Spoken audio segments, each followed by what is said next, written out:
നമസ്കാരം. രക്തരൂക്ഷിതമായ സംവരണ വിരുദ്ധ പ്രക്ഷോഭത്തെ തുടർന്ന് ബംഗ്ലാദേശിൽ നിന്ന് നാട് വിട്ടോടി തിങ്കളാഴ്ച ഇന്ത്യയിലെത്തിയ ബംഗ്ലാദേശ് മുൻ പ്രധാനമന്ത്രി ഷെയ്ഖ് ഹസീന ഇപ്പോഴും നമ്മുടെ രാജ്യത്ത് തുടരുകയാണ്.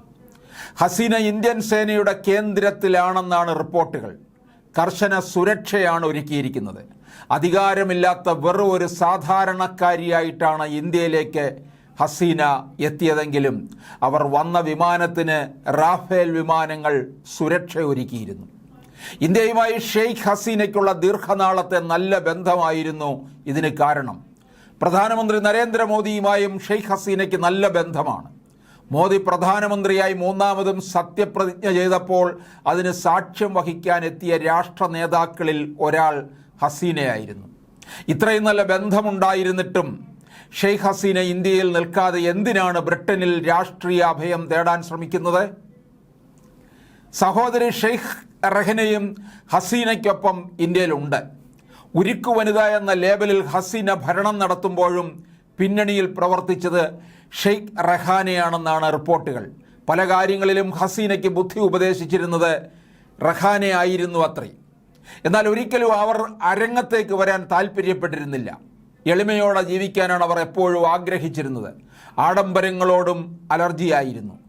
റഹാനയുടെ മകൾ തുലിപ് സിദ്ദിഖ് ബ്രിട്ടീഷ് പാർലമെന്റ് അംഗമാണ്. മാത്രമല്ല ബ്രിട്ടനിലെ കെയർ സ്റ്റാർമർ സർക്കാരിലെ ജൂനിയർ മന്ത്രിയുമാണ്. കഴിഞ്ഞ മാസമാണ് തുലിപ് മന്ത്രിയായി നിയമിതയായത്. സാമ്പത്തിക സേവനങ്ങളുടെ മേൽനോട്ടമാണ് വഹിക്കുന്നത്. 2021 മുതൽ ലേബർ പാർട്ടിയുടെ സാമ്പത്തിക നയരൂപീകരണത്തിൽ പ്രധാന പങ്കാളിയാണ് തുലീപ്. ഇതിനുള്ള പ്രതിഫലമായിരുന്നു മന്ത്രിസ്ഥാനം. അതിനാൽ തന്നെ പ്രധാനമന്ത്രി കെയർ സ്റ്റാർമറിൽ നിർണായക സ്വാധീനം ചെലുത്താൻ തുലീപിന് കഴിവുണ്ട്. ആ സ്വാധീനത്തിൻ്റെ ഫലമായി ബ്രിട്ടനിൽ തങ്ങൾ കൂടുതൽ സുരക്ഷിതരാകും എന്നാണ് ഷെയ്ഖ് ഹസീന കരുതുന്നത്. ഭരണത്തിലിരുന്നപ്പോൾ ബ്രിട്ടനുമായി നല്ല ബന്ധം കാത്തുസൂക്ഷിച്ചതും ഹസീനയ്ക്ക് പ്രതീക്ഷ നൽകുന്നുണ്ട്. ഒരു പ്രവാസ കേന്ദ്രമെന്ന നിലയിലാണ് ബ്രിട്ടൻ അറിയപ്പെടുന്നത്. സ്വന്തം രാജ്യത്ത് നിന്ന് പുറത്താക്കപ്പെട്ട നിരവധി മുൻ രാഷ്ട്രത്തലവന്മാർക്ക് സുരക്ഷിതമായ അഭയം നൽകിയ ചരിത്രം ബ്രിട്ടനുണ്ട്. ഇത്തരക്കാർക്ക് സുരക്ഷിതമായി കഴിയാൻ അവസരം ഒരുക്കുന്നതാണ് ബ്രിട്ടനിലെ നിയമവും. അവിടെ അഭയം ലഭിച്ചാൽ ശത്രുക്കളിൽ നിന്നുള്ള ഭീതി കൂടാതെ ശേഷിക്കുന്ന കാലം കഴിയാം എന്നതും പറ്റുമെങ്കിൽ അവിടെ ഇരുന്നു കൊണ്ട് ബംഗ്ലാദേശിലെ തൻ്റെ പാർട്ടിയുടെ പ്രവർത്തനത്തെ നിയന്ത്രിക്കാമെന്നും അവർ കണക്കുകൂട്ടുന്നു. എന്നാൽ അത്തരത്തിലൊരു തിരിച്ചുവരവ് 70 കടന്ന ഹസീനയ്ക്ക് എളുപ്പമല്ല.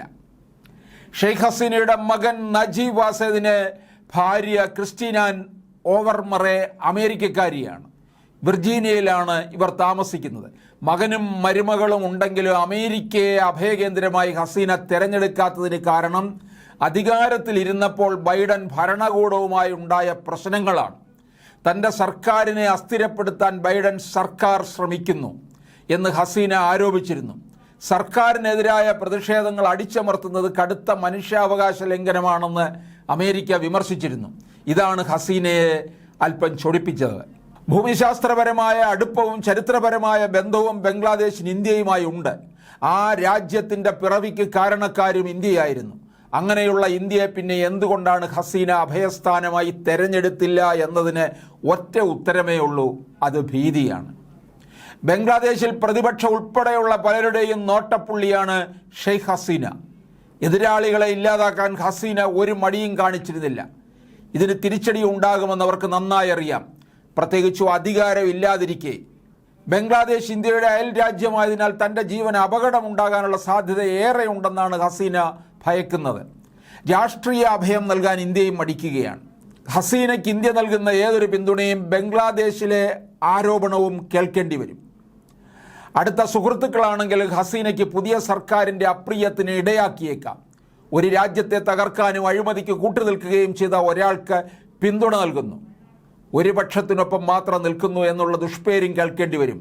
ചൈനയും പാകിസ്ഥാനും ഇതിന് ആക്കം കൂട്ടുകയും ചെയ്യും. ഹസീനയ്ക്ക് ദീർഘകാല അഭയം നൽകുന്നത് ബംഗ്ലാദേശിലെ ഇസ്ലാമിസ്റ്റ് ഗ്രൂപ്പുകളുടെ പ്രകോപനത്തിന് ഇടയാക്കിയേക്കുമെന്നും ഇന്ത്യക്ക് ഭീതിയുണ്ട്. ഇന്ത്യക്കെതിരെ പാകിസ്ഥാനുമായി ചേർന്ന് ഭീകരാക്രമണം നടത്തിയാൽ ശക്തമായ തിരിച്ചടി കിട്ടുമെന്നവർക്കറിയാം. അതിനാൽ ലക്ഷ്യമിടുക ബംഗ്ലാദേശിലെ ഹിന്ദുക്കൾ ഉൾപ്പെടെയുള്ള മതന്യൂനപക്ഷങ്ങളെ ആയിരിക്കും. നേരത്തെയും ബംഗ്ലാദേശിൽ ഇസ്ലാമിസ്റ്റ് ഗ്രൂപ്പുകൾ ക്ഷേത്രങ്ങൾ തകർത്തിരുന്നു. ഹസീനയുടെ പുറത്താക്കലോട് അതിർത്തിയിൽ ഇന്ത്യ സുരക്ഷ കർശനമാക്കിയിരിക്കുകയാണ്. അതിർത്തി കടന്നുള്ള എല്ലാ ഗതാഗത സർവീസുകൾ താൽക്കാലികമായി നിർത്തിവെച്ചതിനൊപ്പം അതിർത്തി അടയ്ക്കുകയും ചെയ്തിട്ടുണ്ട്.